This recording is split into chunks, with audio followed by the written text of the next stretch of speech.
Dr. Garrity here with Dr. Kuklik and former student alumni Paul Lucas of our MASC program.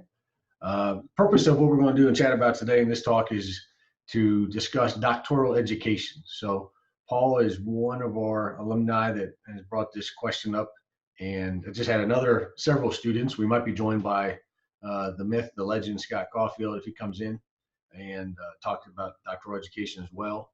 But there's a few other students too, and alumni that I might bring up, and I'll bring up myself and Dr. K too about his doctoral education and that, and just see if we can just get a start. So maybe we'll go about an hour or so and just kind of keep it tight. We're not going to solve every problem here on this chat, but get us started, and then it'll kind of give our students, alumni, and others just a better foundation and a building block so they can start thinking about, do I want to pursue doctoral education? Okay. Real quick, and Dr. K and then Paul, why don't you guys just real quick introduce yourselves too? Sounds good. I'm the director. I'm not, by the way, I'm the professor. Hi, everybody. Sorry. Yeah. Hi, everybody. I'm Dr. Clayton Kuklik, clinical assistant professor at the Masters in Art Sport Coaching program here at DU.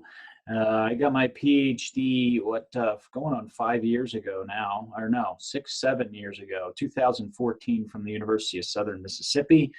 I got my master's degree from Georgia College and State University. I did a thesis project for that,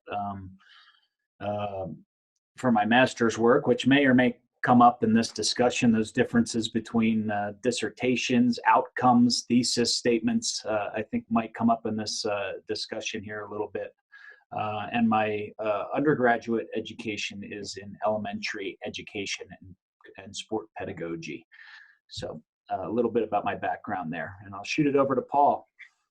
I'm just going to interject real quick, Paul, because I want to come back to something that Clayton already just said about doing a thesis, a master's thesis. Okay, so go ahead, Paul, but then we'll come back to that master's thesis point because we're going to bring things up, and I want to make sure that we can kind of knock them off the list as we go. Cool. So as I was introduced, I'm Paul Valukas. I'm an alumni of the master's program here. I work for the LA Kings organization.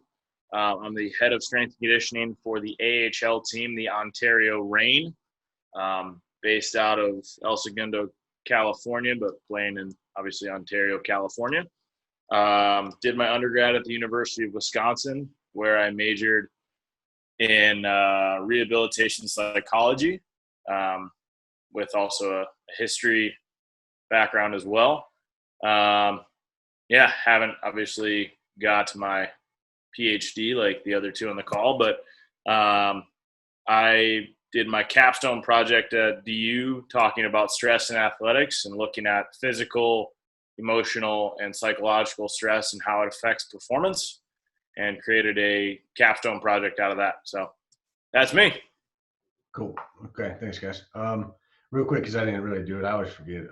My undergrad is BA in Phys Ed Exercise Science, MS, Masters of Science in Human Performance and Sport Studies with a concentration in sport management. And then my PhD is actually, the title of it is Ed Leadership and Policy Studies, concentration of higher ed, and then like a cognate and cultural studies of ed. And I did the coursework and stats too for a minor. But and we can go into our backgrounds and how we kind of did it. Before I forget, I'll just talk about the master's thesis thing real quick, and then we're going to just hop straight to Paul. Part of the reason why we're doing this video is that a lot of our students will ask, or alumni, or even just people that we know or don't know in the field will come by if we're at a conference and talk to us. So I just say, hey, let's just do a video on this thing and get this out there. The master's thesis is an interesting thing. I also did a master's thesis on leadership in sport, and I look back, that was 2003. I would never do anything hopefully remotely close to that again, but it was a good experience. And it's often said, Paul, that doing a thesis before a PhD is very desirable for a couple of reasons. One is that you get the experience of doing research, which a doctoral education usually, not always, focuses on. There are different types of doctoral degrees. For example, a PhD is generally recognized as a research degree, but like an EDD, a doctorate in education, or a PsyD, a doctorate in clinical psychology, are more applied practitioner degrees, less research intensive, less about preparing somebody for research. Whereas a PhD is a doctor in philosophy, and it's generally more about doing research, becoming an independent researcher. And there's a few other kind of various doctoral degrees as well. Those are the major ones, especially in North America. If you look over in Europe, Australia, and even within the U.S. too, there's still a few kind of different ones too. So you get the do the thesis, you get the experience, and that kind of help you. Do I want to continue with the degree or a doctoral degree, or do I like, no, this was miserable, I don't want to do this right now? And it's okay to change your mind. I never thought, I became a professor actually when I was 30. So I thought I was going to be a coach, strength coach, for a while. For me, I liked doing the research. I liked the writing. I started having kids. I wasn't home very much when I was coaching either. I still work. I work probably more now than I do when I was coaching in terms of like hours working. So I got out and started doing a professor job, and I love it. I find that the writing, the research, the stimulation, the teaching versus coaching is different. The instructional stuff is different than coaching. And you change, and people are like, oh, yeah, you change. You might have some core dispositions. Like I'm always going to be sarcastic. I'm always going to be good looking. And I'm probably going to be skeptic, but over the years too, my scholarship, my writing, my orientation, my thought about research has changed too. And I'm quite happy. And I think I can't imagine myself doing much else than what I'm doing right now for the next 30, 40 years. And so I'm hopeful to continue to do that. Maybe I'll look to administration or, a director, executive director type of thing later on. But I really enjoy writing and doing that. I feel like I'm, almost just starting to really hit my stride on some things versus, trying to figure out the lay of the land and how this stuff all works. I had really lack of idea doing my doctorate. And that's how I ended up taking classes, doing it as like a backup plan. And it's not a great necessarily idea. It is a possibility, but you got to be careful if you go down that road like that. So I'll probably say more about that, but I'll shut up and see if Clay wants to say anything. But then I'm more curious, Paul, too, because we haven't talked about what you're thinking right now, and we do have alumni that are in doc programs right now, in PhD program, in a PsyD program. We've had others that have talked about it, and I've talked to them about it, and they haven't pursued it right now for various reasons. They get a job, they decided I'm not sure, or they said like the writing and the research stuff is just not cool right now.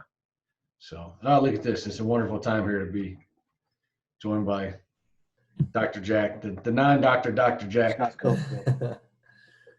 All the doctor I need to be. Hey, well, real quick, Scott, introduce yourself so people know, who the heck this person just dropping is. I'm recording right now. Scott Caulfield, Director of Strength and Conditioning at the Colorado College. That's not a thing, the Colorado. No, it is. It is actually. I'll show you a picture of I found some track hurdles. The Colorado College.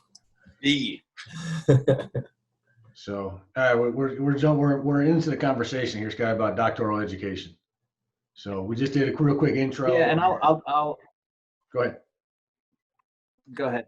Yeah, sorry. We did a quick intro.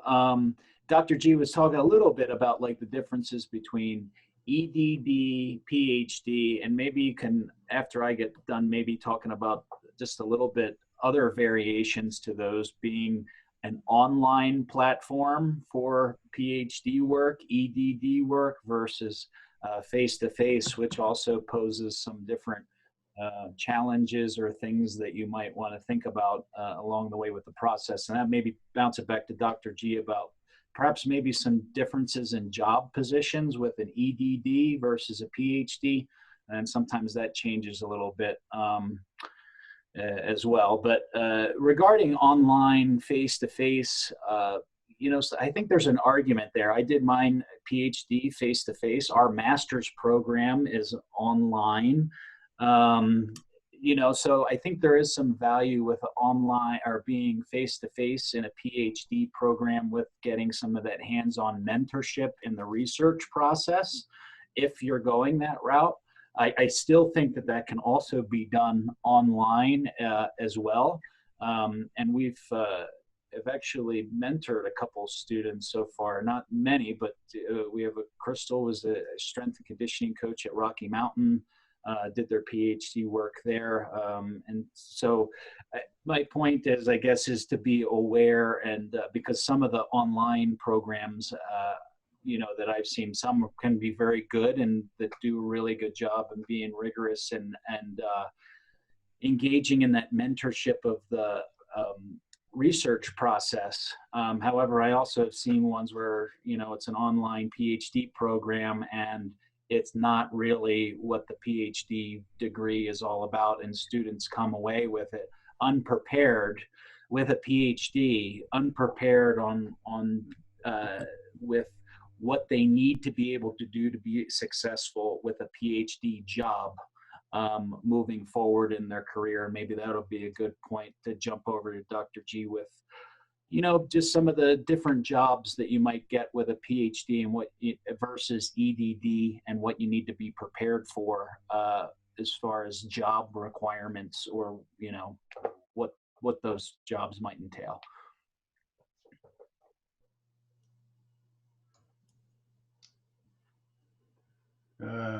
Well, why don't we, Paul, why don't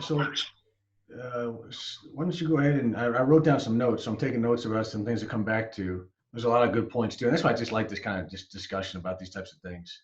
And I've had this chat before with Scott, and I'll laugh and he'll talk about it. But Paul, why don't you go ahead and then we'll compare it and juxtapose it with kind of like what Scott's take on this kind of stuff was too. For sure.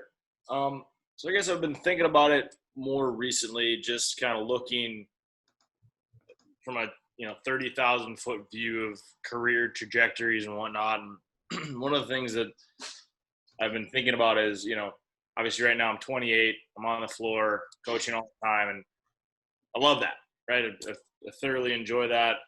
I imagine I'll enjoy that for 10, 15 years, you know, maybe 20, I love coaching and interacting with athletes and the games and stuff. But I always wonder about, you know, when I'm 50 or 55, am I going to still be on the floor? And where does that go from there? And so what I was thinking about, kind of tying back into it, was, and this is what prompted my thought about a PhD, is I was thinking about what makes really, really good teams, right? What makes really good, you know, organizations. And I thought, okay, like, we've all been a part of really good organizations. We've probably all been a part of okay organizations, and I'm sure we've seen bad organizations as well. And what separates those quantifiably? And if there is a way to quantify, you know, what makes a good high performance department versus a bad one, and how do you take a bad one and make it good? And so I was looking at that and saying, okay, like, that's what really interests me outside of coaching, is how do you create, you know, a team of people that work cohesively and well together. And I was like, okay, like, that could be an avenue. And obviously you talked about it, Dr. G, about how you went through your doctoral program with a lack of idea. And I don't really want to jump into a PhD program or any higher education program just kind of winging it. That seems like a waste of time and money. So I just wanted to kind of spitball and say, okay, if I wanted to research and figure out what makes really, really good teams, not in the sense of sport and skill, right? Because there's 1,000 different teams and 1,000 different reasons why a team might win, but especially in the high performance field, right? What are the intangibles that make those groups work well? And across the different spectrum of organizations, not only in sport, but in the military and, elsewhere, like, can you quantify what those groups have? And so I was just looking at that and figuring, is there a way to research that? And could that become a PhD one day? Okay. So lots of good things there. So a couple things that you touched on, I'll just briefly, knock down. you want to think about a doctoral degree as, am I really just interested in self-improvement, right? Continuous learning, lifelong development, right? Yeah, I have an idea or a question or a problem about teams. In this case, other people have different questions or problems about mental health, the physiology of muscles, whatever, decision-making, creativity, and sport. It could be a variety of different things, right? So before you do a doctoral degree, think about, all right, am I really doing this? And do I need to get a doctoral degree to study this?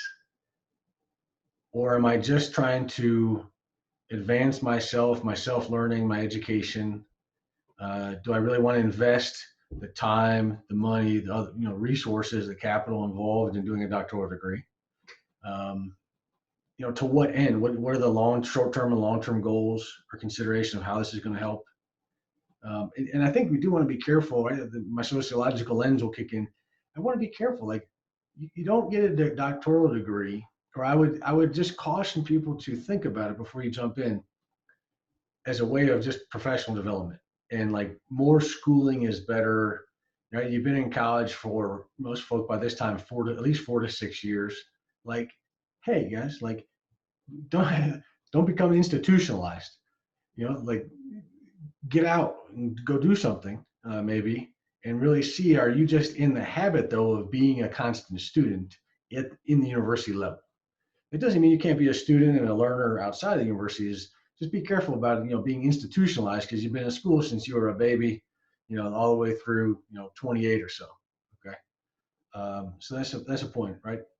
The other thing that you said too, I really like, the curiosity, the trying to do the research or investigate a topic. And I think that's a great hallmark of a good researcher, a good scholar, right? And we call them scholar coaches or scholars, not just researchers.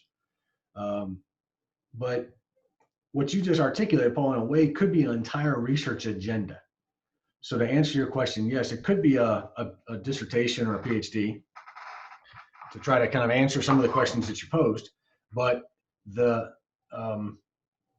for those of you that are just tuning in, that's Paul's fiance behind him.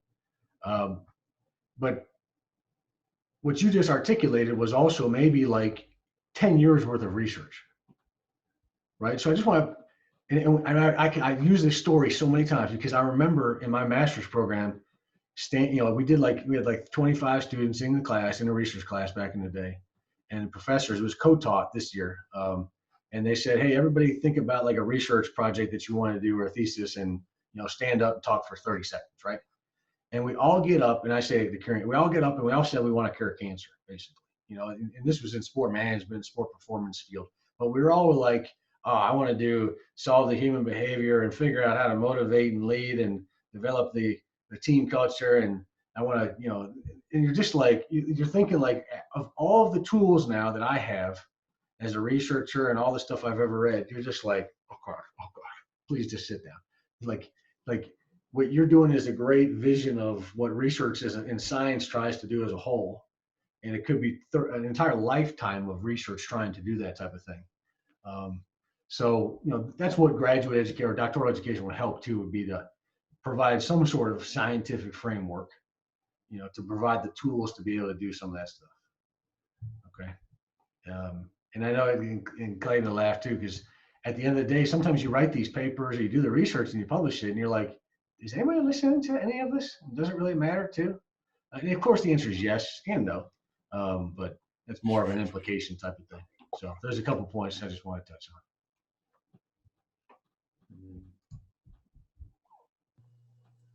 Well, and like, just when you were talking about that, it made me think too, and like Clayton alluded to, like, let's say you just stayed in academia to, because you're good at being a student at that point, and you've done your master's work, you've done your PhD work, and now you get out and you realize, wow, it might not be as applicable to what I wanted to do as I thought I was, right? And now I've got a ton of debt, and now I'm trying to figure out what to really do with my life. And I'm not on one side or the other. I'm kind of on the fence too, of like, is that PhD the next step for me? or maybe it's not, right? Like if you're just interested in leadership, you know, maybe there's some other certificates or something, or like Dr. G was saying, just some other continuous learning that you could do. But I think that to have a real kind of, like he said, question in mind and problem you're trying to solve, that's where I think the PhD route becomes much more enticing for me, or, you know, where it would really help again. Yeah. I'm trying to think back of what the motivator was for me, because I was on the fence too. I was in coaching and was thinking, you know, I had some questions that I wanted, you know, very similarly, didn't know where it was going. I was a little bit older, 32, I guess 31 or so, 32 when I finished, but um, I don't know what that motivator was. I think, you know, and I go back to my roots too, because I always loved teaching. Not that coaching is different than teaching. I mean, you're still teaching all the time. Um, and I was a bit of a product of the educational, you know, thing where you're just, you know, that was the next thing to do. But you know, the PhD work is a little, it's time consuming. You're a little bit later on in life too. That makes it a little bit also extra complex that way. But I think the main question for me was, you know, I wanted to get back into teaching and being in the higher education and study something that I was really interested in, which was coaching. And just to kind of, you know, I was thinking about some of Scott's comments and then going back to some of Paul's with, you know, these broad questions, and you know, those are the motivators that get you in there in the door. But then once you get in there and it's like, well, what am I actually going to study for this dissertation? It winds up being just this very small, tiny fraction of this big picture. Because when you'll get in there into the research and you start studying this stuff for 3 years and do a lit review, like you find out like, oh, well, that's not that novel of an idea that I had. Or this question has been answered, you know, various ways through different lenses. So you have to really unpick all of that and find out, well, what haven't we looked at in the differences between organizational structure of teams? You know, what, you know, out of all of this body, they've done it in field hockey, lacrosse, and they've looked at this theory and used this theory to study this.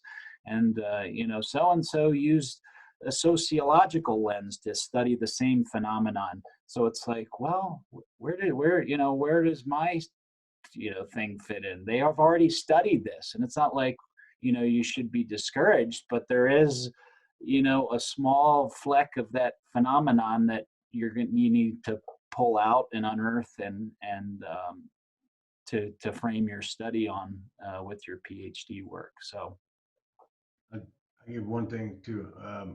Clayton just jumped on one thing, and I've heard this from multiple people, and I think we're all probably, I think I can speak for all of us, and feel free to correct and other people.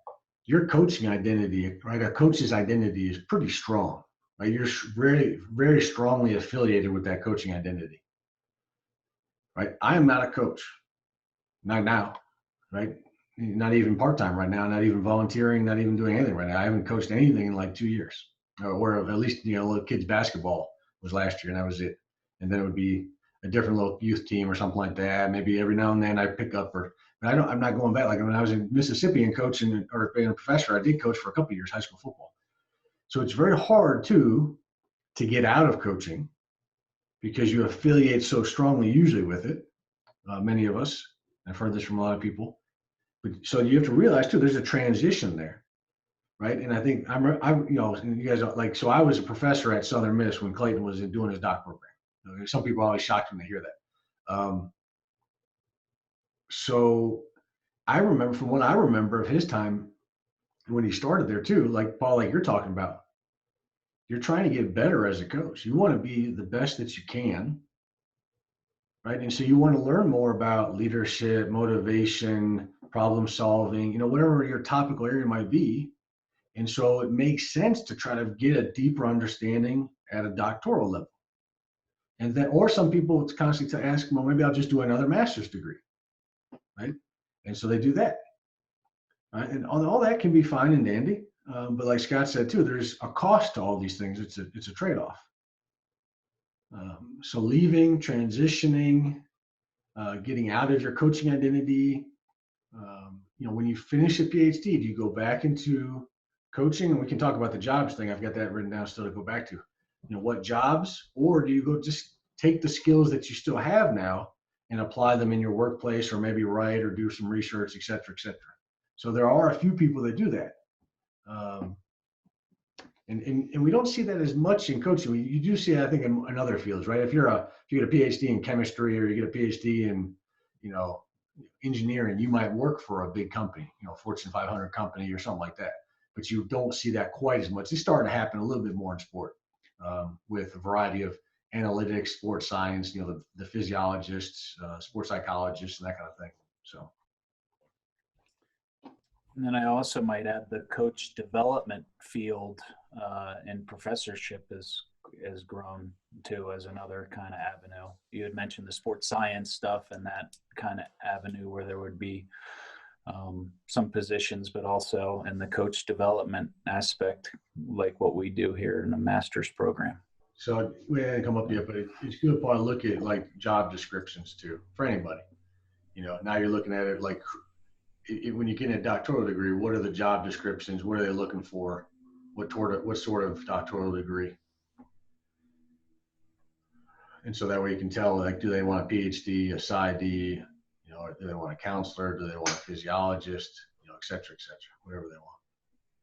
Yeah, that would be good to know too, as, if you're thinking about that degree, like which one or the other type, like Clayton referred to, do I want to pursue, right? If I kind of know or think I know where I want to be and where I want to stay, like, does one suit me better than the other for what I want to do potentially?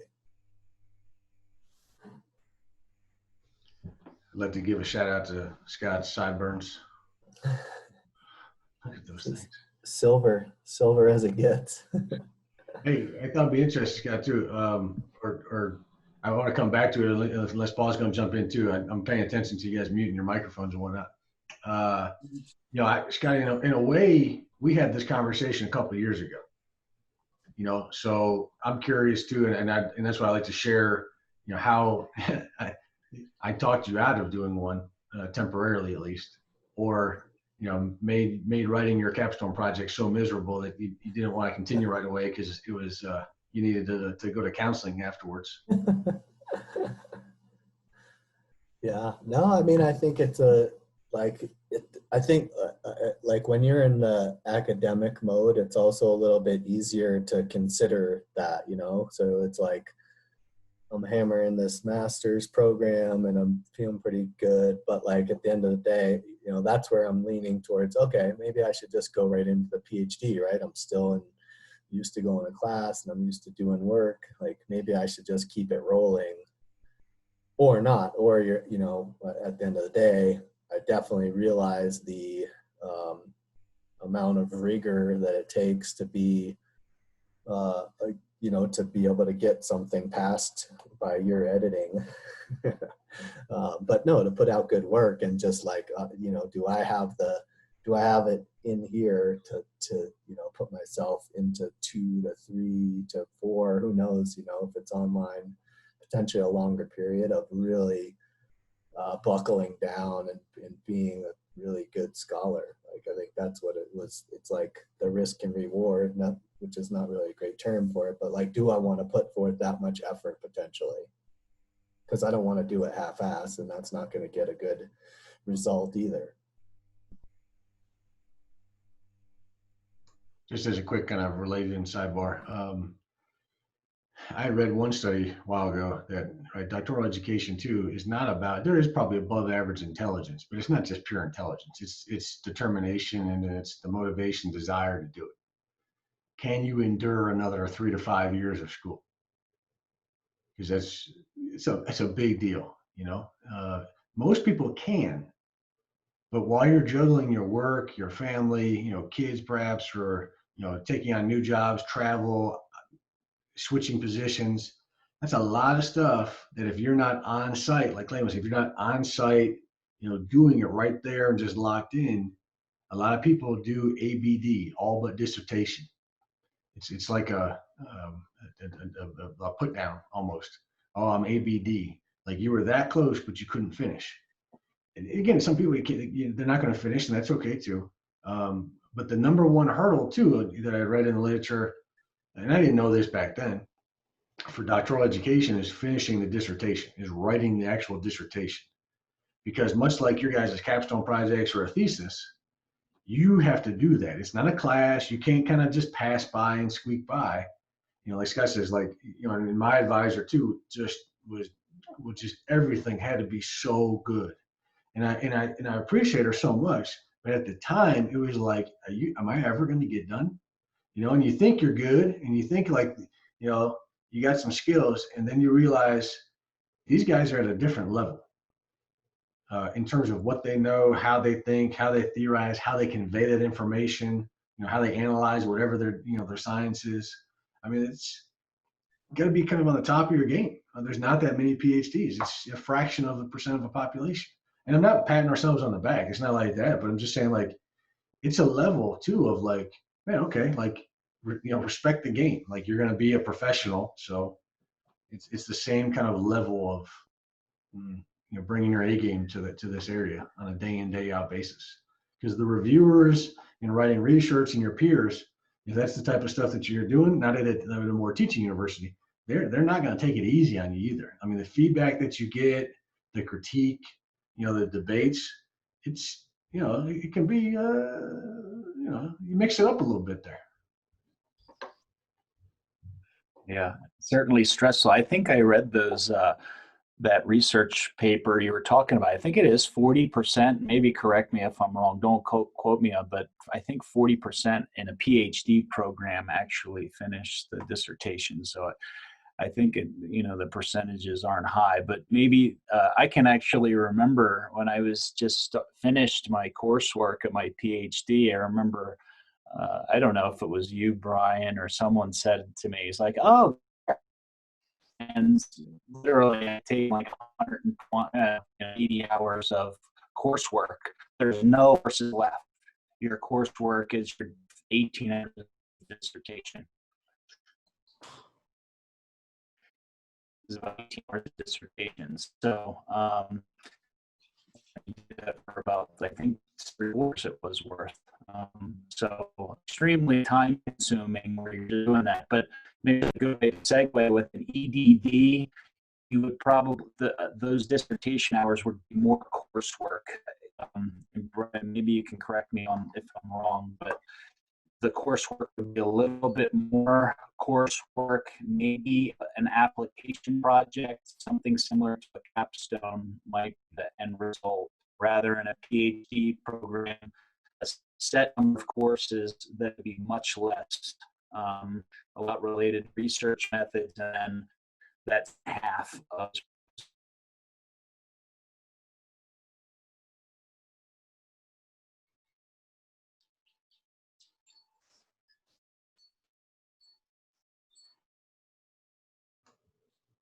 Can you guys hear him? I don't know how bad it's frozen up on your end either.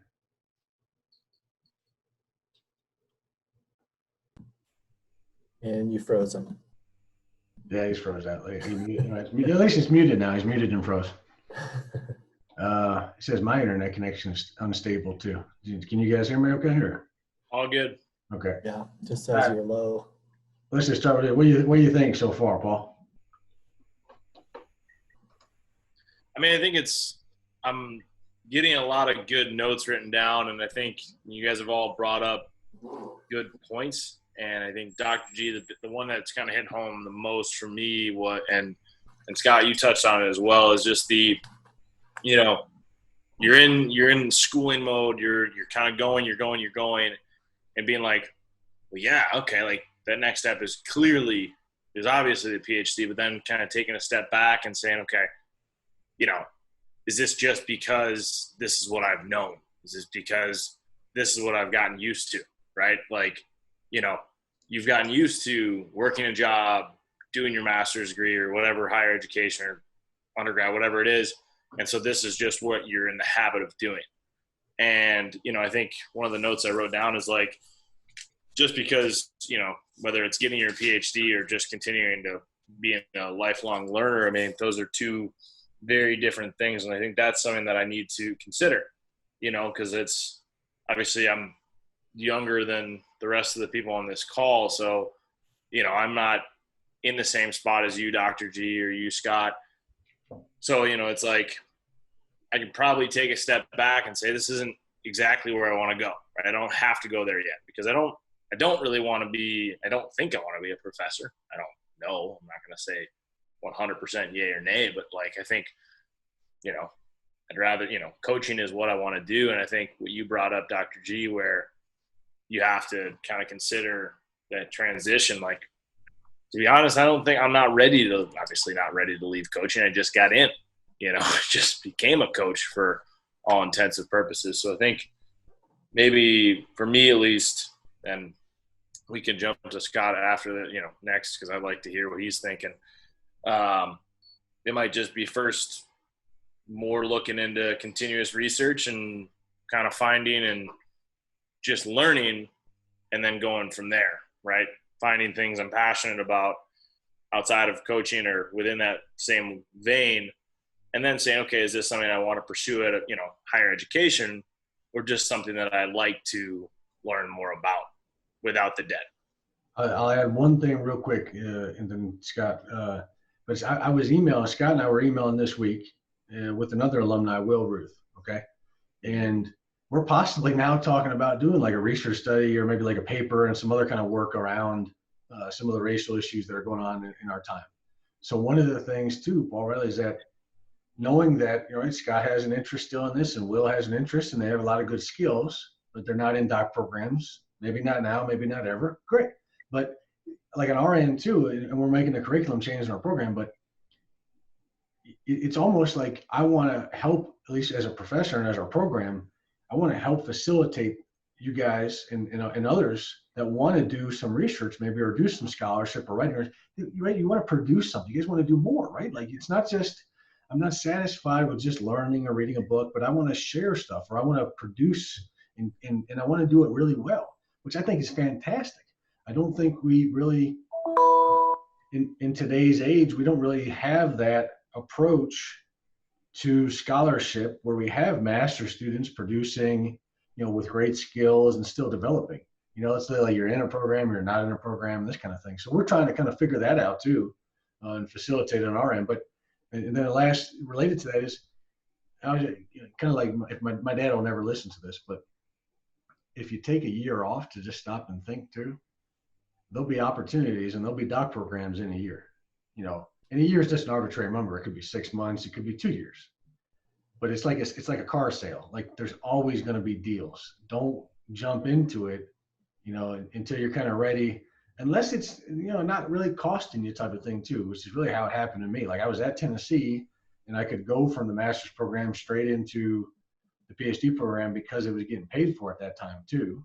I paid for my grad education, my doc education 1 year, you know, and so I started kind of eventually figuring out, but I didn't really have a clear path. I didn't have great advice. I don't like reaching out to people to talk about stuff, and that's a weakness of mine. But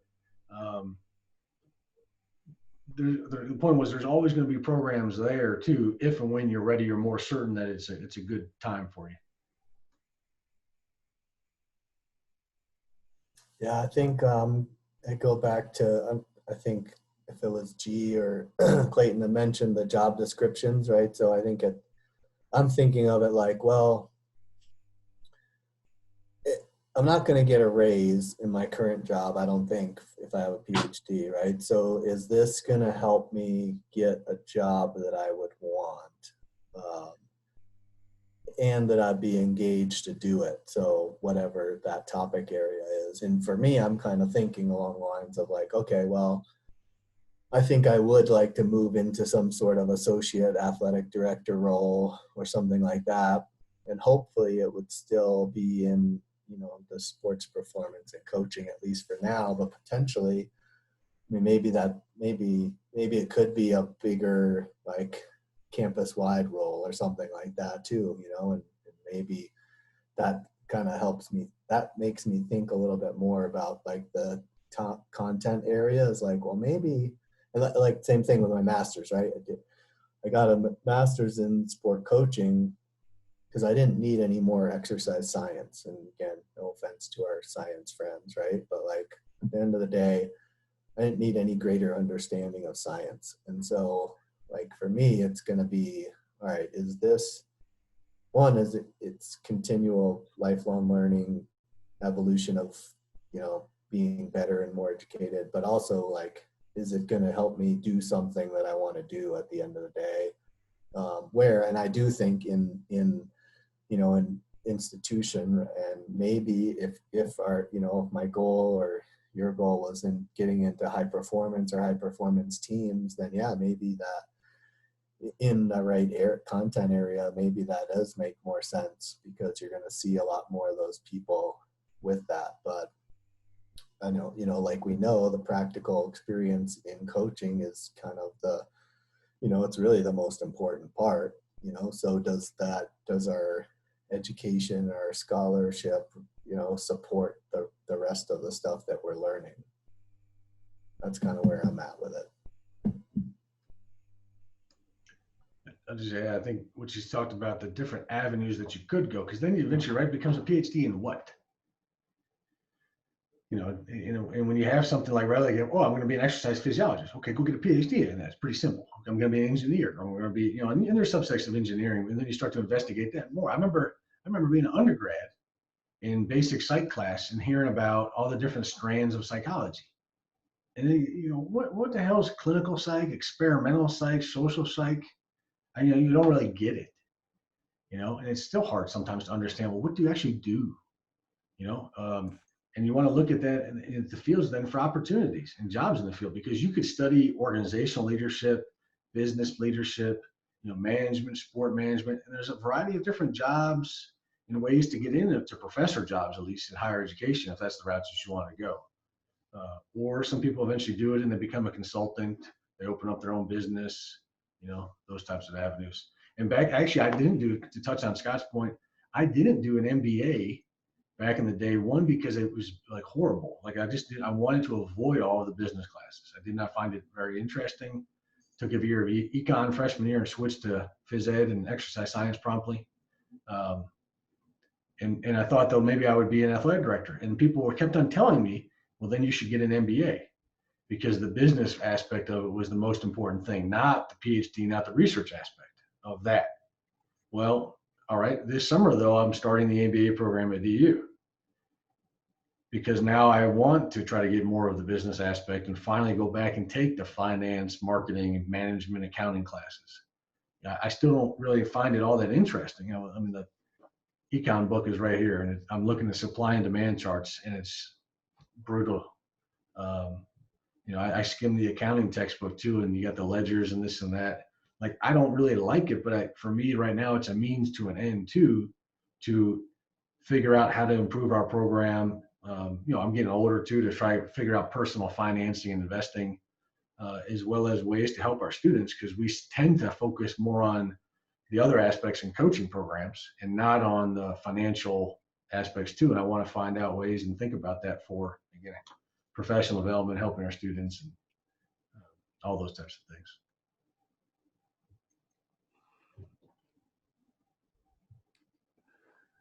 That's a good point. This athletic director, this athletic director talk, I'm thinking back, what was my motivator for getting my PhD?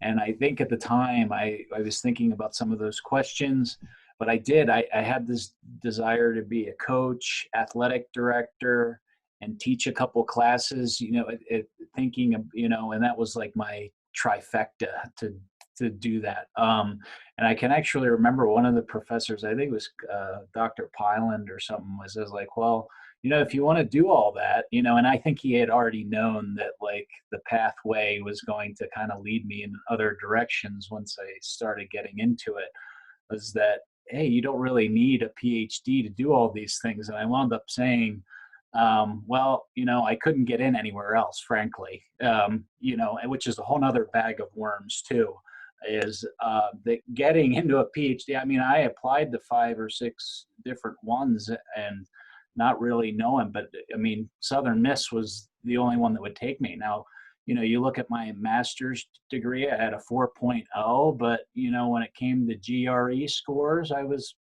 very average at best, struggled to get to average scores. I don't like taking those formalized tests, whatever. I don't know, what do they mean? But we use them as a measure. And frankly, mine weren't that good after studying and taking them 5 times, but Southern was the only place that took me. And I was lucky to, fall into and have a great mentor that helped me along the way to get there. But that's a whole nother bag of worms, is getting into a place and finding the right person, because it is competitive. And then once you get out, also just having a PhD doesn't guarantee anything either. You still got to have some practical experiences. Those, I think I remember applying for 62 positions with a PhD. And the other reason why I remember that is because I think I was working with I was teaching a intro to coaching class. It was a senior level course or whatever. And one of the students, they were telling me, I can't get a coaching job. But, I'm like, well, how many did you apply for? And they say, oh, I applied for 4 positions. And I was like, well, you're going to need to put your name in the hat a couple more times than 3 or 4. And the reason why, because I went back and looked at how many, professorship positions I had applied for. It was like in the 50s or 60s. And I think I had like 4 interviews out of all that. And, anyway, that was kind of my path. But anyway, just wanted to share those kind of stories there.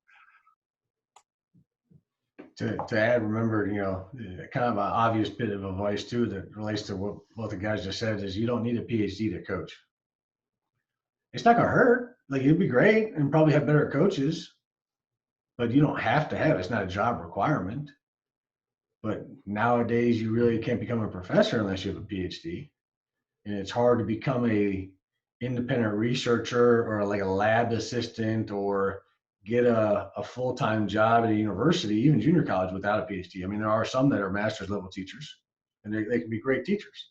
But a lot of the universities look for a doctoral degree or somebody that has research publications or can at least do research and those types of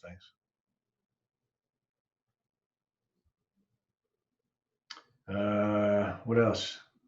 I got a few other things that I wrote down too, and other directions we can go, but I'll be quiet. I actually have to hop off this call, unfortunately. We have a staff meeting in about 2 minutes. So Good. Sorry about that, guys. Good.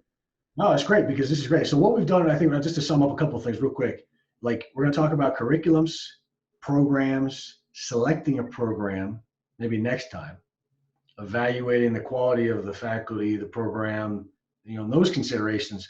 This was more like, which is great. This was like, hey, let's just start thinking about a doctoral program a little bit more. Okay. And then we can start to kind of take another step and go, now considering the programs and those kind of aspects even deeper on the next call. And then I'll tell you, I'd love to open up a doc program too at DU, but you got to be mindful about doing it too. And a lot goes into program design. Last final thoughts right now? Yeah. You have to do that after you get your MBA. Yeah. It's part of the plan. It's part of do the MBA to kind of lead to the next thing and the next thing. And, that's why I want to know, right? I'm going to use the language of verticals and horizontals. And, I'll talk about growth, and maybe I'll throw an algorithm and say, well, there's demand for this sort of thing and blah, blah. Yeah. Don't worry. The administrators listening haven't gotten to the very end of this call. Great. Okay. Sounds We good. should, now let me stop the button here. Thanks, everybody.